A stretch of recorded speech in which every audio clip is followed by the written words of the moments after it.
A United States citizen was arrested, detained for more than 7 hours after ICE agents bashed in her car window and hauled her off because she was photographing what ICE was doing in Gresham, Oregon. This story broke on November 4th in the Oregonian. The article is by Yesenia Amaro. This happened about 12 minutes from my house. An Oregon woman who is a United States citizen was detained by U.S. Immigrations and Customs Enforcement for 7 hours last Monday after taking pictures of agents' unmarked cars near a Gresham Chick-fil-A.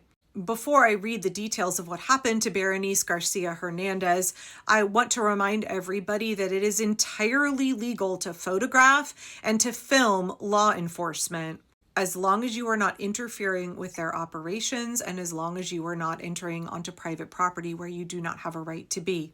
You absolutely have a right to document what ICE is doing. Of course, ICE doesn't want it documented because they don't want to face justice for what they're doing, because we see that their version of events does not match video and photographic evidence. So of course, they want to suppress the truth. Of course, they don't want you recording what they're doing.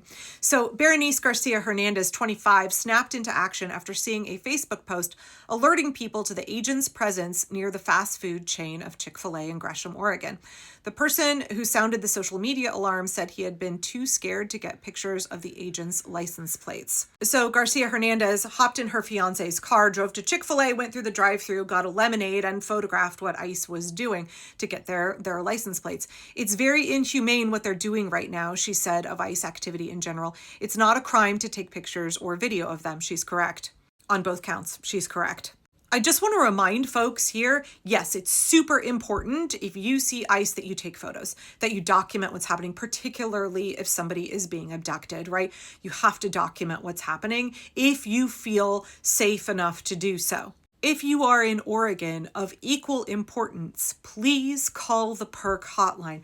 I can't tell you how many social media posts I see that are like undated, or they come across my feed 3 or 4 days after it happens, being like, oh, I saw ICE at this location. Watch out, folks, ICE is at this location. By the time that information comes through, it's way too late, and they're often like really lacking detail. And it's not particularly helpful. In fact, immigrants' rights groups have said those kind of vague posts being like ICE in Gresham, ICE in Hillsborough, all those do is scare people, and they aren't really actionable. What you need to do, if you think you are seeing ICE agents, ICE vehicles, call the PERC hotline.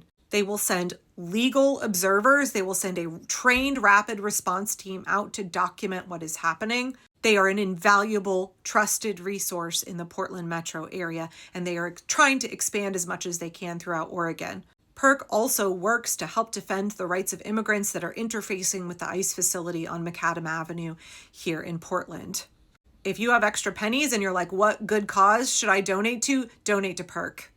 Put their hotline number in your phone. Have it in your contacts so that if you see ICE, you are immediately calling, and make sure that you're giving them actionable information.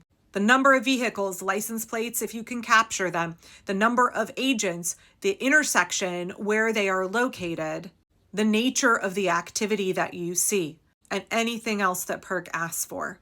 We aren't trying to scare each other right now. We're not trying to feed the regime's rhetoric that immigrants aren't safe anywhere and that ICE can do whatever they want. We're not trying to just be like, ICE here, ICE here, ICE here. Everybody be scared, stay home. No, we need actionable information so that PERC and others can appropriately document what's happening and get justice for the cruel, brutal, and illegal actions that ICE is conducting here in Oregon.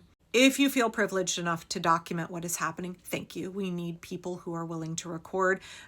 It is encouraged that you not approach ICE unless you are trained and know what you're doing. But yes, please document. So Garcia Hernandez, according to her, she was like, I need to go get the license plate numbers. I want to do my part to try to record what's happening. But this is where her story and the Department of Homeland Security's story diverge. And I think I'm going to talk about this in the next video because DHS spokesperson Tricia McLaughlin has been known to outright lie in describing what happens in these incidents. Her accounts tend to completely contradict video evidence, and I'll get into that more in the next video. So Garcia Hernandez was driving her fiance's car, which has government plates, and she declined to say exactly where her fiance works. Typically, however, government vehicles are only supposed to be driven by authorized employees for official business. After she took the pictures, she drove off and agents followed her, she said. She said she thinks the government plates on her car may have caught their attention. So when she hit a red light, agents got out of their car and approached her. That's when one agent started recording her and refused to show her any sort of law enforcement identification. So once the light turned green, I left, she said. When she came to another red light, she stopped. That's when the ICE agents put on their police vehicle lights and pulled her over. This time, they broke the car's passenger side window, opened the door, and dragged her out of the car. Essentially, they detained her. They took her to an ICE facility in South Portland. That's the one on Macadam Avenue. It's the only ICE building in Portland, despite what Donald Trump has said. There is only one. And told her she was, quote, in so much trouble. In no way, shape, or form did I ever become aggressive, she said. I complied the whole time.